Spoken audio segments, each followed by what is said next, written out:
Hey yo, what's up? You know what it is, the one and the only, the triple, the G.O.D. I'd like to welcome you guys back to another installment of Triple the Guy Speaks On. And yo, SummerSlam 2017. I'm like, this is going to be a little different than what I normally do because there's been a whole month of storylines and things like that to get caught up just so I can try to make sense of what it was I just saw. And seeing some of the things I saw, probably I need to use this time to make some sense of the things I just saw, if you're feeling what I'm putting down, you know what I'm saying? So, let's just get right to work. Now, see, normally, I usually start my little shtick as I didn't watch the pre-show, but I had to because there was a match in particular I was looking forward to. Another match I kind of wanted to watch a little bit, and another match who really gives a care. And that match who really gives a shit is the match that we have first. It's The Miz and the Mr. Rod versus the Hardy Boys and Jason Jordan. Let's see. Do I really want to talk about the Kurt Angle Jason Jordan thing? No, not really. Do I really want to talk about the state of the Raw Tag Team division? I'll have an opportunity to do that later. Regardless of that, the Miz and the Mr. Rise, they beat Hardy Boys and Jason Jordan because Jason Jordan doing Jason Jordan stuff, throwing them and put them in the air, hitting them with uppercuts and neck breakers and stuff. But the Miz got behind him, Skull Crushers finale. And now that we've talked about this, I don't need to talk about this anymore, but I will though, really quickly. Because just to understand where it is we're going from here, and a lot of what this is going to be, is me trying to figure out, because I ain't heard nothing, is there going to be like a little mini superstar shakeup that's going to happen starting tonight and Tuesday on SmackDown, where people finna be getting all over the place. I got a feeling we at least gonna get a couple of NXT call-ups given what happened to take over Brooklyn 3 and things like that. So a lot of this is me trying to sit up here and figure out how to solve a puzzle, and I don't have all the pieces available, which is not how you solve a puzzle. So there's that. So the thing I wanted to get to is this simply. What they gonna do with Jason Jordan? Because they broke up American Alpha for this, and it's like the thing is that my thing on American Alpha was simply they pulled the trigger on them boys way too early, and now Chad Gable was going to be a jobber for the rest of his damn career, and Jason Jordan may become your Intercontinental Champion at some point just to give the Miz something to do. Because the person he usually does things with is doing something later on the pay-per-view, but we'll talk about that in a minute. But that's all I really had to say. It's like the Hardy Boys just here or whatever. And I'm like, all it remind me is that when the Dudley Boys came back for their little reunion tour or whatever and did whatever, and they didn't win the titles, but they won the titles at WrestleMania last year. So I'm just like, enough of that. Our next match is we have our new Cruiserweight champion, Akira Tozawa, the power of Tozawa, versus the Throne King of the Cruiserweights, Neville. And what was weird was I kind of had a feeling, given what happened on Raw when Akira Tozawa won the Cruiserweight Championship, was Neville going to beat him at SummerSlam, and that's exactly what happened. Now, I am sitting here right now, more of that I am trying to understand the booking sense that Akira Tozawa winning the championship on Raw to lose it at SummerSlam, and I'm just like, I have nothing. See, the thing is, this is honestly, I don't really keep up with 205 Live as much as I should. I'm like, I get my Cruiserweight hit, you know what I'm saying, on Raw, whatever, and then if they have to recap something important on the following Raw, then they usually do, because it's too much wrestling to watch as it is, and I really don't want to watch Cruiserweight wrestle, even though I kind of want to, but I just can't fit it in my schedule, so I do what I can here. So, again, because I don't really know the actual state of the Cruiserweight division other than the Throne King now becoming the king and regaining his kingdom beat Akira Tozawa, I really don't know what this is going to be. Is this going to be a thing for a while? Because the last time Neville had a thing with somebody, that person said, this shit, and I'm leaving the company. That was probably the best decision that the greatest man who ever lived, Austin Aries, ever made. He came in, got his WWE money. They wouldn't put the strap on him. Go about your business. Good job, sir.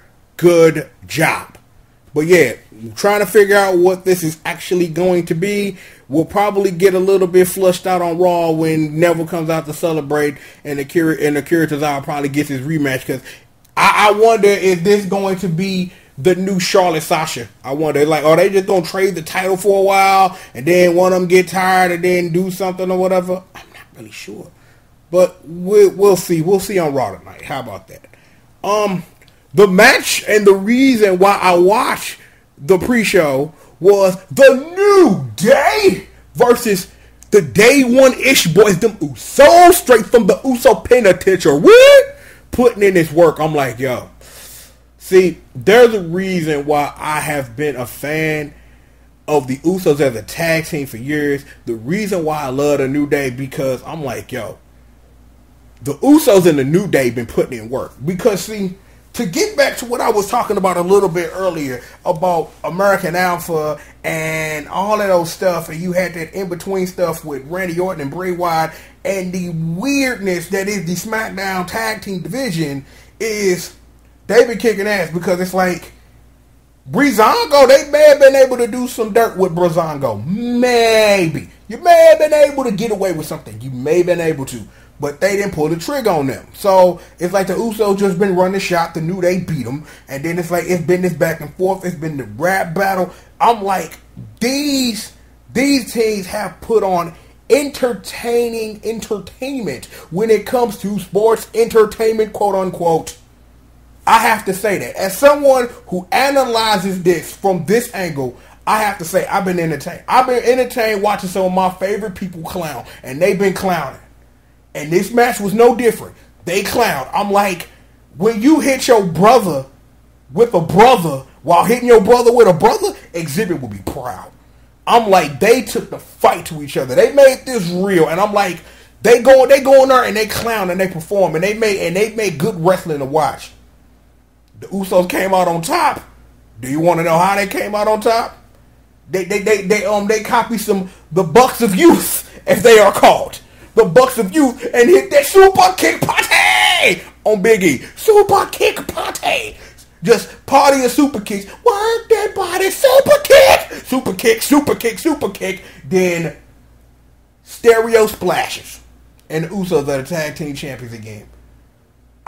It's like, the thing is that how long can you run this though? It's like, I'm not sitting up here saying that you can't, but wondering how much do you have in the tank that they can use this to stall out while they figure out the rest of the SmackDown tag team division, which is the problem with both divisions. And we'll get to the Raw. We'll get to Raw in a minute, because I really got something to say about that.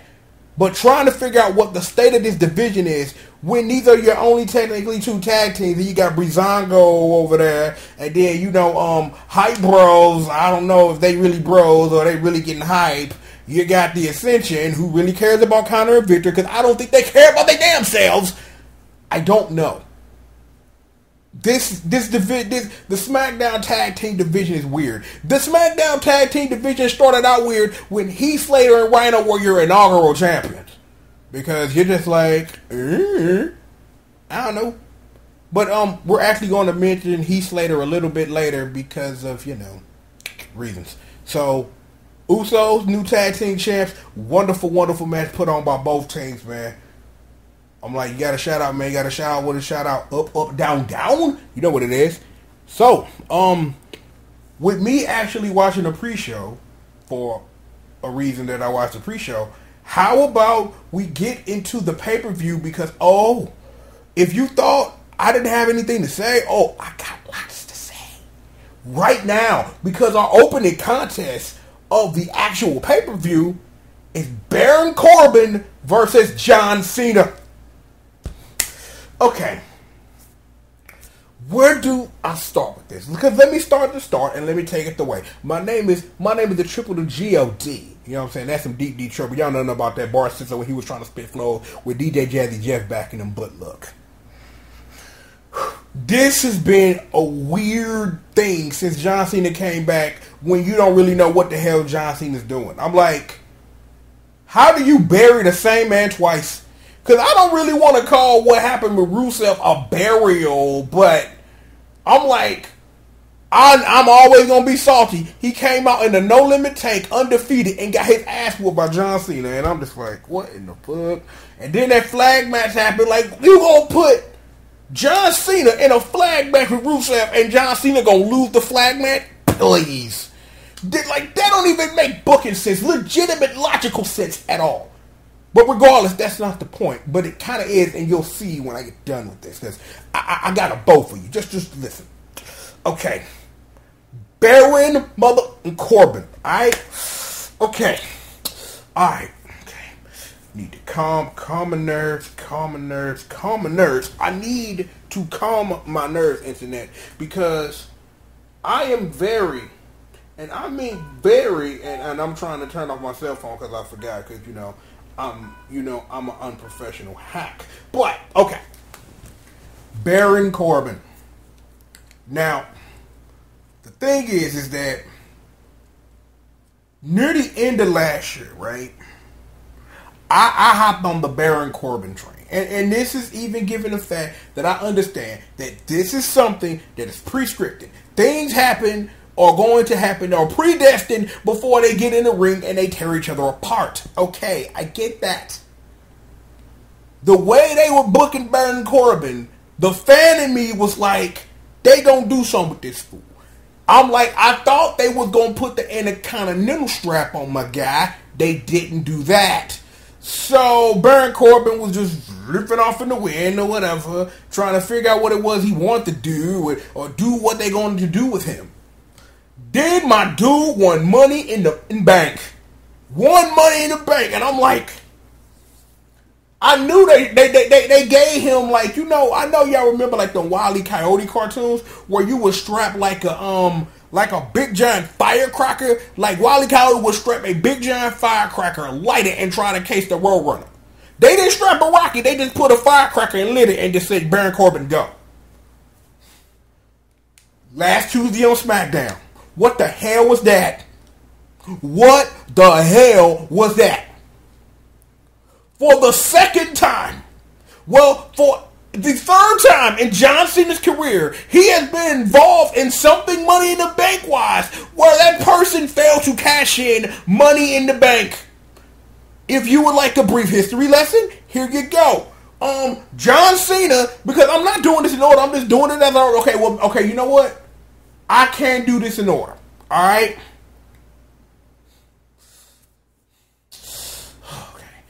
Because see, this stuff is getting me so hyped, I need to breathe, right? I need to relax my nerves.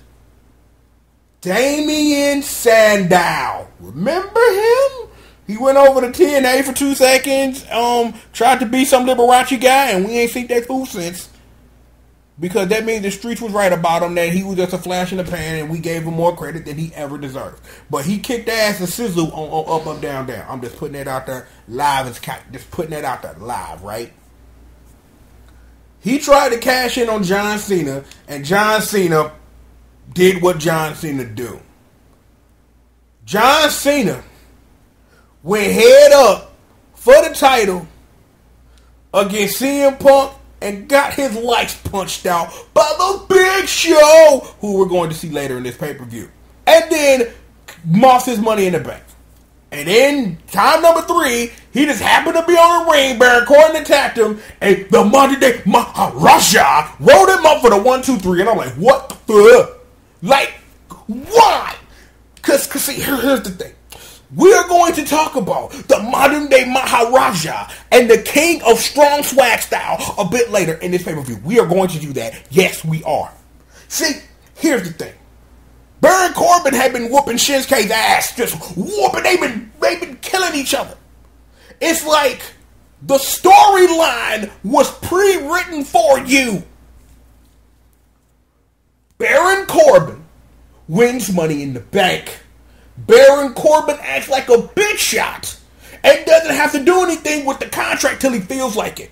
For some reason in the middle of this, even though Baron Corbin whooped Shinsuke Nakamura's ass, then following SmackDown, Shinsuke beat Baron Corbin, and then all of a sudden we have a dream match for the number 1 contendership with John Cena and Shinsuke Nakamura. For some reason that makes 0 sense in the logic that you would normally think of as a wrestling fan and as a fan of this product. Shinsuke Nakamura beat John Cena, and everybody was like, huh?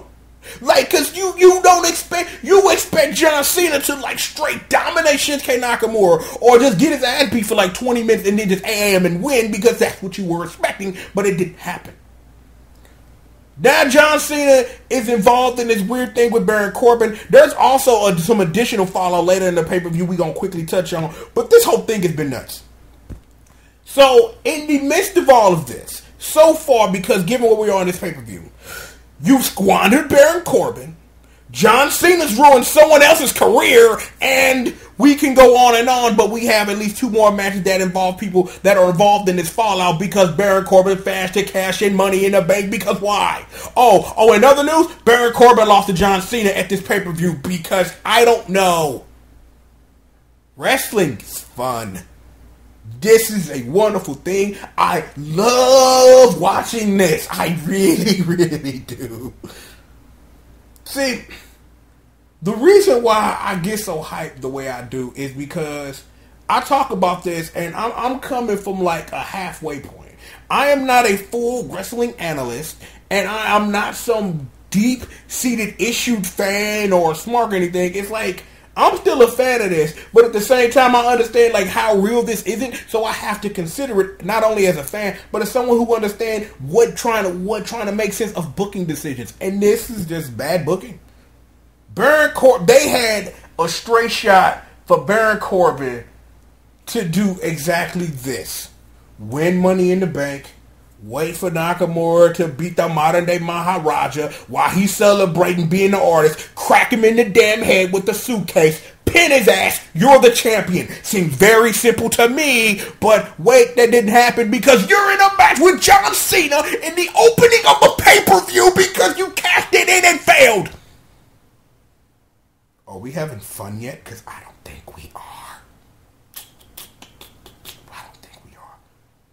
It was a hot match, though. I will say that, even though I've done a lot more talking about trying to find out what the setup is, because there was a whole bunch of stuff that led to this nonsense. It was a great match. They murdered each other, but John Cena hit him with that AA. You knew it was coming. What's next for Baron Corbin? You really have to legitimately wonder. They've squandered there. Whatever they had in Baron Corbin that you could have got behind, when he squandered his Money in the Bank opportunity and gets beat by John Cena 5 days later at the pay-per-view, well, how can you redeem this dude? This dude knew Rusev. This is just another proof. If you get in John Cena orbit and can't escape, you will die immortal. And that's just exactly what it is. I've done enough talking. Let us move on. That glow, thicky glow of Naomi versus Natalya. And let's try to put together the SmackDown women's division. Me no. I don't. Here's the only thing you need to understand about the women's division. Carmella will be your champion at some point, so it doesn't matter who wins. It doesn't. It doesn't matter. Carmella is just good. Carmella, and they've done a wonderful job. And I feel that analyzing it like this, I do need to take a second and I need to give Carmella her props. The way that it was ingenious, the booking, that they got her over as Miss Money in the Bank. Like, you do it and you do it well, and they've done it well. Between her and Chinsworth, they've done a wonderful job just being straight asshole heels, and you gotta love it. You have to love it as a fan because Carmella has put herself out there as somebody you want to root against, and that's how you do it. And I have to give her props. Just have to up front. Because again, like I said, that is the status of this women's division. You got storylines over here with Tamina and who is that? Lana or whatever, Russians or whatever, Putin or some shit, I don't know. You got other people, and there are other people and other people. The thing I will say about the division, I'm surprised that Charlotte ain't won the belt yet. It kind of surprised me. And get well soon, Nate. Get well soon, baby. This match, these ladies brought the heat. They did. They brought the heat. This was a great match. That sequence at the end, which ultimately brought Natalya the championship, was Naomi trying to put her in that submission and got reversed it, and she stepped through. You really have to wonder, like, again, because this is just going to be a quickie, because you got to wonder, like, Naomi going to get a rematch. So you got to wonder, is it going to be something blow off, or are you really finna put Natalya in a position where she going to do something? Because I am surprised that Carmella didn't come out moonwalk and crack this girl in the damn head and win the title. Because unlike Baron Corbin, there's no way that they should ever book Carmella to fail cashing in Money in the Bank. There's no way that they should fail cashing in, that she should fail cashing in Money in the Bank. It shouldn't be booked that way. Because she's the first Miss Money in the Bank. You don't want your Miss, because y'all about history and writing history the way y'all want. You can't have your first Miss Money in the Bank be a pop and a pan and be a failure. There's no way you can book it like that, because that doesn't make WWE sense. And anyway, it's just not. I just wonder, like, who gonna beat Natalya is the question, because Naomi threw, and I'm not sitting up here saying it like Naomi threw, but Natalya gonna beat her in the rematch. That's just how you book it. That's just sensible booking, because it's like Naomi's been the champion twice. She had to give it up once, won it back at WrestleMania, been the champion ever since. It was just her time for them to write the title and pass it on. So I don't really think that Naomi gonna stay in the picture, but she's not gonna get near the title for a while. But you gotta really wonder, like, I don't think the thing you do right now is panic and put it on Charlotte, or panic or put it on Becky Lynch. I don't think you put it on Tamina, even though that's what they trying to do. Given what the state of the WWE is, and given the NXT has just happened and all that stuff, you gotta wonder if there are gonna be some call-ups, gonna be some come-ups, some things like that are gonna shake up this division. You have to wonder that. So it's not a question that, as someone who analyzes it, that I can really answer at this very moment. But it'll be interesting to see the next couple of weeks to see what becomes of this division with Natalya being on top of the division, and see who it is they get on us. So we'll keep an eye on that. So great match overall, man. It was an enjoyable match, and I had a good time watching it. So there is that. Big Ass beat the Big Show. Do we need to talk about this? No. Enzo had some baby oil in a cage, got butt naked and slid out the ring and got booted in the mouth. Here's the question you gotta ask. What they finna do with Big Ass, though? What they gonna do with Big Ass? Like, there is no room for him in the title picture at this moment. Even given how this pay-per-view ended. They got a lot more building to do, and it was good that they let Big Show give Big Cass the rub, because they really trying to push him. But here is the honest truth of the matter that has to be told no matter what. I was talking to one of my wrestling peeps about this about a month ago, like when they broke up Enzo and Cass and all this, and what I told her is that Enzo don't ever have to win a title. He don't have to do nothing ever. The dude is a merch machine. That boy gets on the mic and spit. Every time he go out there and say, my name is Enzo Amore and I'm a certified G and a bona fide, and you can't teach that, it's some kid wearing his hair. Certified G shirts all in the audience. They love this dude.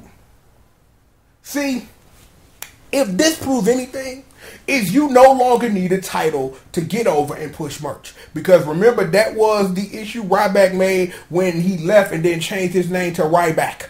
Like, why would you change your name to Ryback? Heal me back. Yo, shout out to the squadron, you know. Shout out to my junior squad. You know they are. Roadman's 247, the 8th Factor, aka Low Brown. Just shout to them. They know about the legend of Heelback. But regardless of Heelback and his legendary, is we are in a state right now where somebody can get over, sell merch, be rich, but don't have to be as high, don't have to be wearing a title. Enzo done been in this whole thing, his whole shit during this whole Big Cass ain't my friend no more, is get booted in your mouth. And yet, they still cheer for him. Yet he get on the mic and do what he do and gets booted in the mouth, and he just sitting up here rolling the royalty checks. Big Cass has become someone the fans hate. The thing is, me as someone who analyzes this, I can care less about Big Cass at this point, because it's like, do something with it. The thing is that because the main event is what it is right now because the main event is so insane they had to have a fatal 4-way match to determine a champion. So, where do you have room for Big Ass? Where do you have room for this dude? I don't know. You're not finna throw him in the Miz's orbit. You're not finna throw him in the Miz's orbit. You're not finna do nothing like that. The other thing I said to her when we talked about this, Big Ass goes to SmackDown, and maybe he gets to boot Jinder Mahal head over to Maharaja, and it lands on a spike, and it's a fatality in Mortal Kombat. I don't know. See, the thing is, you need to separate Big Ass from Enzo. You need to make that separation. Maybe once the Big Show hand heal, maybe the Big Show, the certified Big G Show or something, they could be a tag team or whatever in this weird tag team division where I'm going to talk about that in 2 seconds because I don't want to spoil that because that's next. What do you do with Big Ass? What do you do? The match don't matter. Enzo wasn't even the match. He was the star of the match. Big Show was going to put over Big Ass because that is how you book things, because that's how you make sense. You get booted in the mouth. Ass and Enzo need to be separated. Send Big Cass to SmackDown. Because no way in hell on Raw will he ever be the Universal Champion because the main event scene is stacked. Remember that one time he was in that match and got eliminated first just because? That was a hint of what his destiny is. You never win in the Universal Championship, pal. Never. They'll never book that because, well, Jinder Mahal is the champion, so anything is possible, but still, I just don't think in logic that you could possibly book Big Ass to be the Universal Champion where Brock Lesnar is your champion at this very moment as we talk about we're going through this pay-per-view before he's in a fatal 4-way match, which he's probably going to lose. So there you go. I don't get it. I don't understand it. Get him over to SmackDown. That's the only way you get a strap on him. Only way you get a strap on him because you could have him run over there and go run roughshod over AJ Styles and Kevin Owens, whoever's your Universal Championship by the end of the night. You have that option. You can have him kick. You can have him kick the modern day Maharaja's head off. You can do all that. You throw him in the main event scene, you need to do a whole. If you're gonna throw him over there in the Universal Championship scene, you need to do a whole lot more than have him beat the Big Show at a pay-per-view. That's all I'm saying. I'm not saying that they can't book Cass to do that. I'm not saying Big Cass isn't capable. It's just that you have to make it believable. We'll talk about that a little bit more in a minute. We'll talk about that a little bit more, so don't worry about it.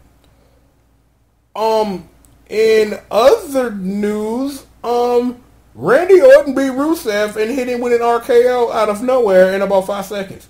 But 5 minutes before that, Randy Orton was getting his ass whooped by Rusev. He was in the corner, help me, ding, ding, ding, RKO. I have to say that RKO on SmackDown was dumb. Rusev sitting there, Rusev, oh God, RKO. I will say this. This is more of that fallout when Randy Orton tried to beat Jinder Mahal 3 times and failed. John Cena came back. All of a sudden, he's in a feud with Rusev. Rusev's bad. Like, nobody can't beat me even though I lost a flag match. And Randy Orton, like, I whoop your ass because I ain't got nothing to do. I'm just like, what the hell are these booking decisions and why are they happening? I don't know. And I'm not going to pretend that I do because I do not know. Why is this even a match on a pay-per-view? Why all it take was one RKO to beat Rusev at a pay-per-view? I'm just like,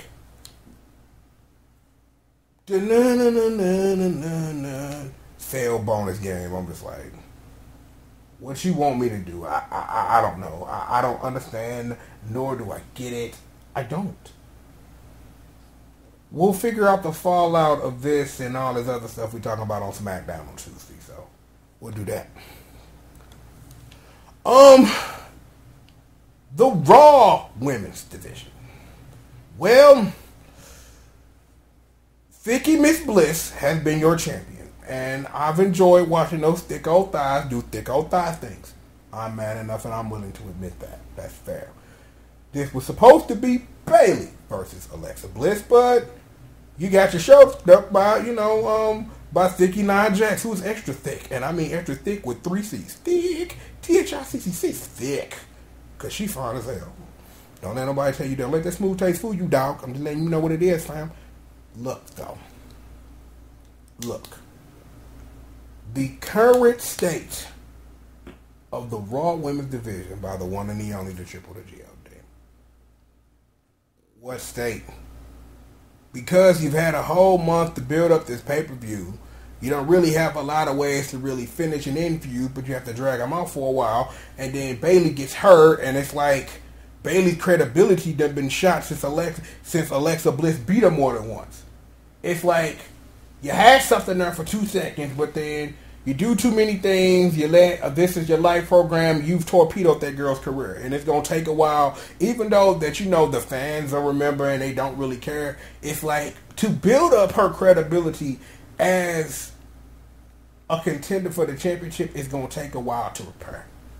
It is. That's just the state of the division. The rest of the division, it's like you got Mickie James arguing with Emma, and it's like, I'm a 6-time women's champion, blah, blah, blah, blah, blah. And it's just like, I roll my eyes because I'm like, who really cares, right?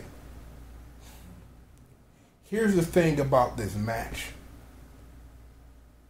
Vicky Miss Bliss and Sasha Banks, they brought that heat. This was a wonderful match to watch, and it's like, it was just a wonderful wrestling match. Sasha Banks is your champion, however. Made Vicky Miss Bliss tap out. That's what happened.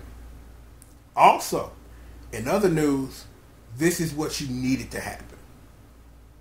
Alexa Bliss been on top of the food chain long enough. Not saying that she didn't deserve to be there longer, but you needed to shake something up there. Alexa Bliss that immediately made history. Hold on for a moment here, internet. Hold on for just a moment. Let me shout out my bill collectors who wish to call me, and I forget to mute the telephone because they called me. I ain't got your money. You're not going to get your money. Stop asking for your damn money.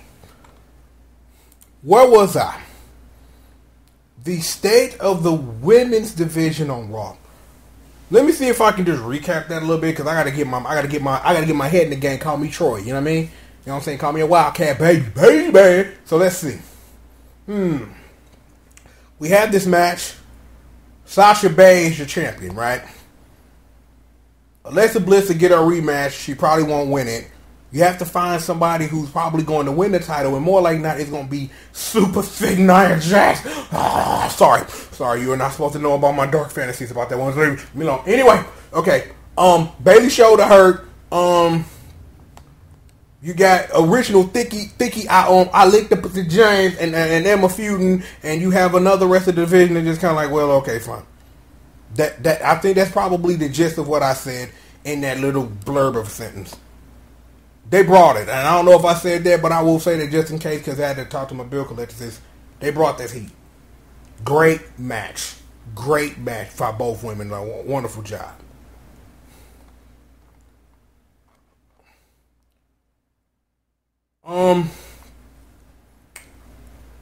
Finn Balor beat Bray Wyatt. Remember last year?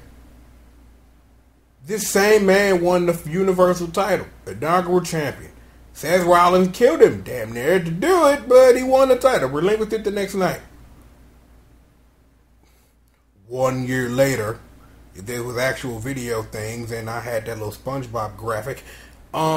You're facing Bray Wyatt as the Demon. I will agree with the internet on one thing. Finn Balor, when he does his Demon thing, needs a whole different offense for Finn Balor. The Demon and Finn Balor need to be different entities.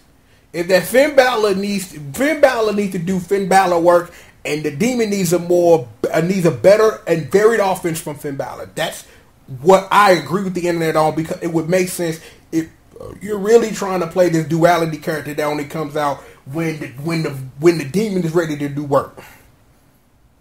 Remember a couple of months ago, Bray Wyatt was a WWE champion. Remember that? Remember when the internet was up and on? Bray Wyatt finally wins the big one. twice because he already won the tag titles and then he won the title, and then you had that Section 8 I do her and sell drugs out the house match, and it's just been downhill for this man ever since. A good match, yes. Why is this happening? Question mark. The build up for this was there because Finn got hit in the back of the head with a Jeff Jarrett level guitar shot by Elias Sampson, and I do on purposely ignore everything that man does because he sucks. Well, not sucks. It's just that I don't want to hear you play. I don't want to watch you wrestle. I don't want nothing to do with you. Beginning, middle, end. No offense to you, but just hey, they book you suckily, so what do I care? Bray Wyatt will just be Bray Wyatt. Fireflies. I think I'm God. Blah blah blah. And Finn Balor, who is just outside the main event division, but it was already a fatal four-way, didn't kind of need you to. So we got to give y'all something to do. We'll see where these two go next. We shall see. Oh, my eye just start twitching. You might be wondering why. Even though you can't see my face, I'm willing to give you a descriptive analysis of what's going on with your boy. Does anybody want to tell me why Ambrose and Rollins are tag team champions? Anybody?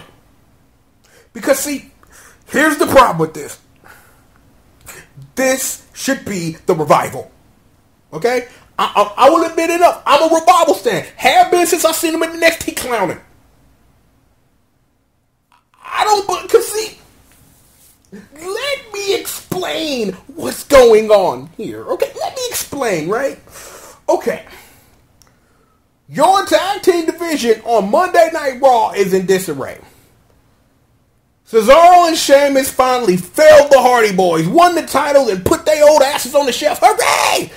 That was the thing. Then you had the Magic Killers, a.k.a. Sex Ferguson and his homie, whose name I forget because, I still ain't watched season 2 of Southpaw Wrestling yet, and I need to watch some more Southpaw Regional Wrestling. Some of the best work WWE's done in like decades, for real. And you got Sex Ferguson and the homie that he was beefing with, and they supposed to be in the mix somehow, but for some reason on Raw they helped Big Cass sit up here and put Big Slow and mess up his arm. So there's that. So you don't have them.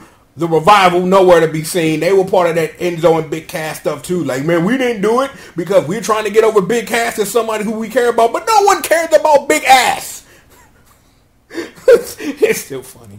Look, alright. You got Cesaro and Sheamus. It's like, we could go back when I had my initial complaints about when Mick Foley put them together, but they are an amazing team. Don't get me wrong. This is not the first time in history where you got the strange bedfellows or the homies who wasn't the homies but who homies now that won the title. We live in an existence where John Cena and Batista were tag team champions. So there you go. John Cena and Batista. Why they was semi-beefing became tag team champions. Don't forget the Rock and Sock connection, baby. Don't forget that. They've technically, no, hold up. Because that was Seth. Yeah, that was Seth and Roman. Because that was still before New Day came up when everybody got the Freeborough rule popping off. So technically, this is the first time that Ambrose and Rollins have been champions together. So, there's that. Regardless of my complaints about the state of the tag team division, because there technically isn't one, and Enzo and Cash should have got a shot, Rip Crime Time, is why. I kind of knew this was going to happen when Kurt Angle walked out on Raw, was like, y'all in a tag team match. And I'm like, what? How? Why? Why does this make sense? Nobody knows. Nobody knows. Nobody knows the trouble I've seen. Nobody knows booking decisions. Nobody knows that wrestling is stupid sometimes. Oh, yes, it is. Shout out to Mikey and Recess. Look, I don't get this. Given anything, this makes all the sense and none of the sense at the same time. There you go. Let's just start where it don't make sense to me. Don't make this. I'm not gonna make this about y'all. Me the analysis here. This makes 0 sense. Zero. Zip zero. Stingy with the Nero. 0 cents. 0 cents at all. Just period. Period. Right? So we got that. We got those. Excusing all of that. All of that. They went out there and murdered each other. Bodies everywhere. Just here, there, everywhere. I'm like, it was a great match. I still question the final booking decision to put the straps on them. Great match, though. Question the booking decision all entirely, but good for them. Good for 2/3 of the Shield. So now you got to get Roman Reigns in there. You get him the Intercontinental strap. It's just like the old days. Hooray! And there was that.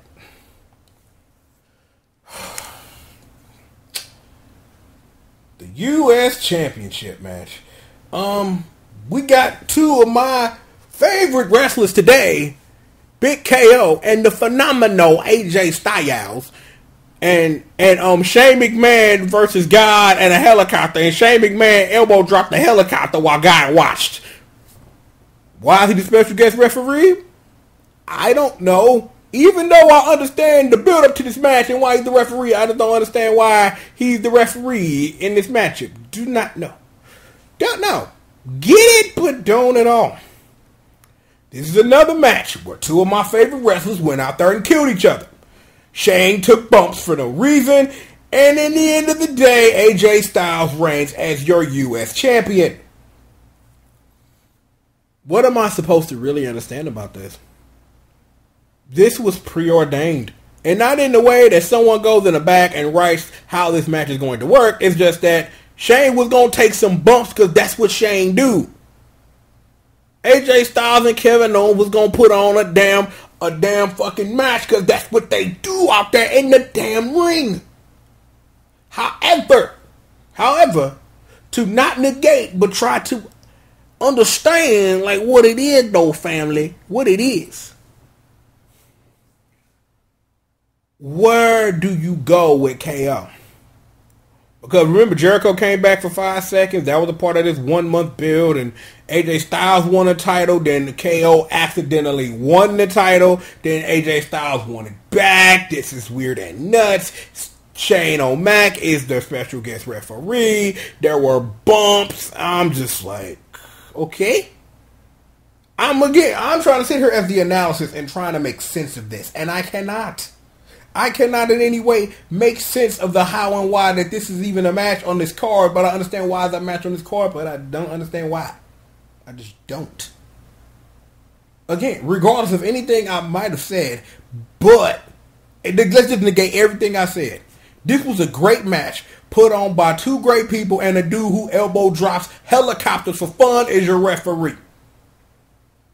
I think that's the best we can do with that. And that's just what it is.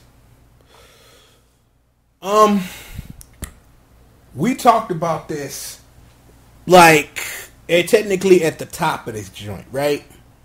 Because we got the king of swag strong style versus the modern day Maharaja. I am still trying to understand why this is a match.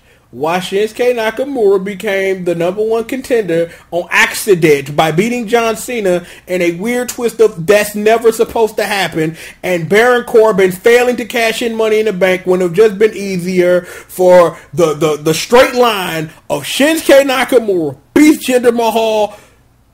Baron Corbin smacks him in the back with a briefcase, gets the 1, 2, 3. You have a champion because that writes itself.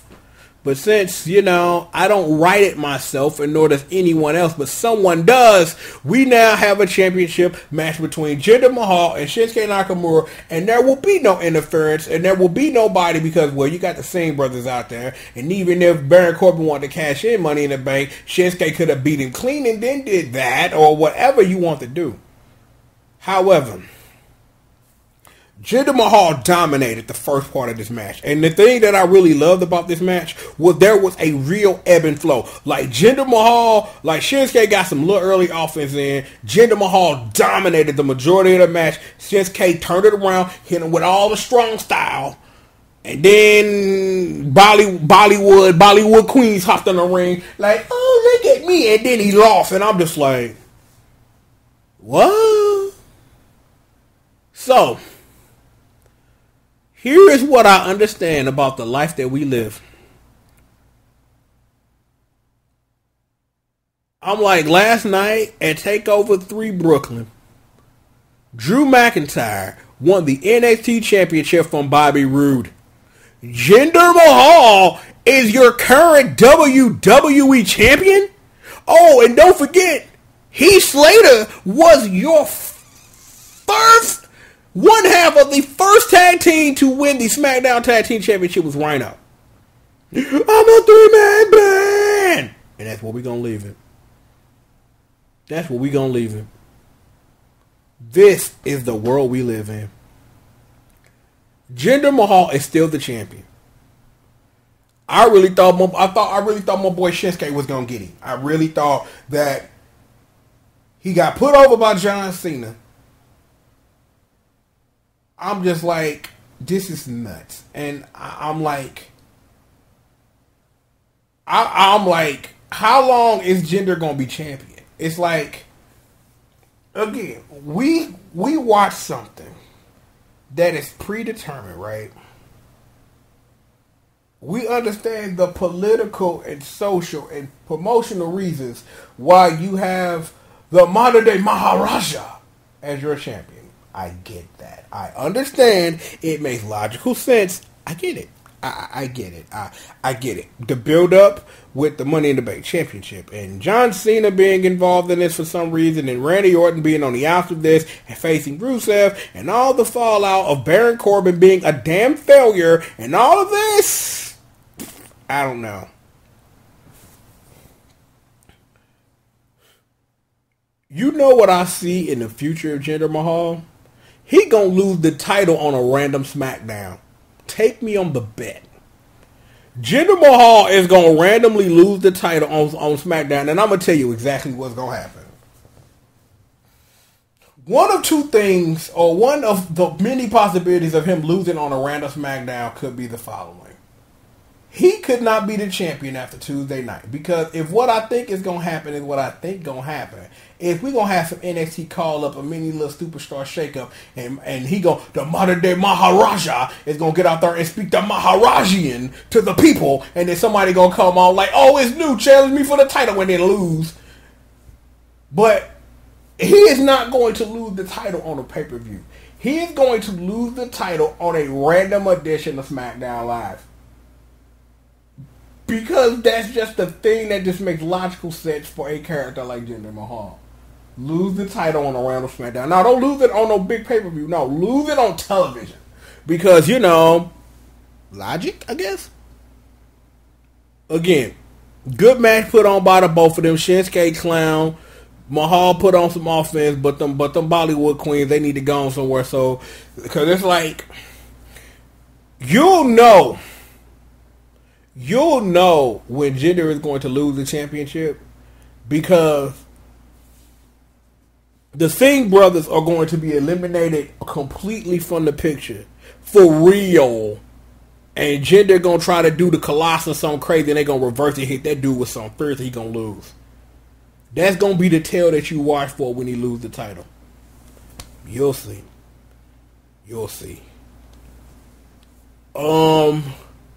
Oh yeah, that was a fatal 4-way for the Universal Championship. And 4 people went out there to the ring and killed each other, by the way. Brock was put through 2 tables, the third dumped on him. I'm like, here's the thing. Let's start with this. Brock won. He pinned Roman Reigns. Sensible booking. The person you like pinning the person you hate. But here's the great thing about this match. This match was ruthless. This match was dumb. It was off the chain. And everybody, even Roman Reigns having to eat the pin, everybody looked good. And that's what you want. Because I was one of the many people that thought that Brock was finna go take a break somewhere and he was just going, do something and just go do something for a minute and just put the title up in the cut while he's sitting up on his farm doing his wife and, milking cows, because that's what Brock Lesnar does. He milks cows. So you do that, right? I just thought they was going to put the title on one of them. And I honestly thought it was going to be Joe. Because I honestly thought Joe was going to get the job done at Great Balls of Fire. And just barely didn't do it. The finish and the complete scope of this match does this. Again, Brock Lesnar is still your Universal Champion. Everybody in this match had a chance to shine. Braun Strowman, they put this fool over. I'm like, if Braun Strowman wasn't your favorite rapper before, he is now. He is now. Braun Strowman has been put over as a legitimate threat. He was that already, but this match made it official. Even though he wasn't involved in the decision or nothing like that, Braun Strowman looked good. My boy Joe looked good. Roman Reigns looked good. Brock was getting his ass whooped and he still won. Everybody looks good. Brock is still the champ. Everybody looked good. Everybody wins. In the instance of nothing's changed about your status quo, but everybody now has an understanding of what it is. Because I don't really think they would ever put the Universal Championship on Braun Strowman. I just don't think that is going to give him any more legitimacy or credibility as the monster among men if you put the strap on him. Saying the word deserve in wrestling and then following by a wrestler's name, insert name here, and the name we're inserting here is Samoa Joe, Samoa Joe could be a great Universal Champion. And I'm not talking about from a wrestling standpoint. I'm talking about strictly from a mic and intimidation standpoint, that he could be a champion that you could look at like, yo, that's our champion. We can do that. Roman Reigns is probably still in the doghouse for all that weed he smoked or whatever it was he put in this system that he pissed everybody off with. Because, that's just business. That's just the business of the game. Let's not pretend that it's anything other than what it is and other than what it is. That's fair enough, right? Fair enough. So, in the magical and majestical instance that we are now surrounded ourselves with, what happens to the Universal title now? It's the question you should be asking yourself. Is Brock filked off all challenges? See, the thing this does is that this puts Roman Reigns out the picture. So, who knows what they going to do with him? More likely than not, he going to probably join his Shield homies, and they going to be the Shield again, and they going to do Shield stuff. So, they can be the New Day, and it's the Shield reunion or whatever. Joe going to still be in the title picture. And I really think after Finn Balor won tonight, he going to be back in the title picture again. So he can get close to the Universal Championship. And Braun Strowman just going to be Braun Strowman just running over fools. Because that's what you need Braun Strowman to do, is run over fools. That's the thing you want. So again, like I said, everybody in this match looked good. The tables, not so much. The stairs that somebody got hit with, no. But the wrestlers in the match looked good. And that's what you want. This was nuts. I'm like, the only thing I didn't like was they was trying to do that old Brock needs 10 minutes to go rest thing in the back on a bodyboard. I'm like, they could have just let Brock stay out there and breathe it out. But then Braun Strowman would have probably slammed them on top of some fans or something, because Braun Strowman's a psycho. So I don't really know what you did, but I don't understand why they had to pull a spot where they had to get Brock out of there. That made no sense. That made no sense. They could have found a better way to portray that. if they knew they were going to book them to win. Because it's like, as soon as they brought the bodyboard, I'm like, I know how this is going to end, but let's just see how they get to this magical and majestical, inevitable conclusion, because this is wrestling and it's prescripted. So, given, and I will say this, just so that we can, put a bonus, is that you have to sit up here and you have to wonder what's about to happen now. You have to wonder that, right? Because again, I haven't heard anything about a little mini superstar shakeup or any NXT callers, but NXT callers happened last year after SummerSlam, after NXT TakeOver Brooklyn, you know what I'm saying, after the last one. So I have a feeling that maybe Bobby Roode comes up, and that's why he lost, or anything else that they can have popping off, because I didn't really see anything from NXT TakeOver Brooklyn that would signify that anybody but possibly Bobby Roode would get called up. I didn't see anything that kind of, jumped off to me, you know what I'm saying? So I don't know. You want to sit up here and you think about what they could do. Like I said, the only thing that I saw was, was Bobby Roode lost. He the only person that I see that they might call up. So we'll see. Oh yeah, Adam Cole's in NXT now and murking fools, because that's what you want.